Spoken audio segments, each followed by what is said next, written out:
நான் C Joseph Vijay எனும் நான்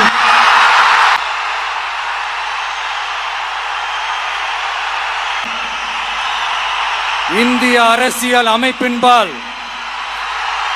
உண்மையான நம்பிக்கையும் மாறா பற்றும் கொண்டிருப்பேன் என்றும் இந்திய நாட்டின் ஒப்பில்லாத முழு முதல் ஆட்சியையும் ஒருமையையும் நிலை நிறுத்துவேன் என்றும் தமிழ்நாட்டு அரசின் முதலமைச்சராக உண்மையாகவும் உளச்சான்றின்படியும் என் கடமைகளை நிறைவேற்றுவேன் என்றும் அரசியல் அமைப்பிற்கும் சட்டத்திற்கும் இணங்க அச்சமும் ஒருதலை சார்பும் இன்றி விருப்பு வெறுப்பை விலக்கி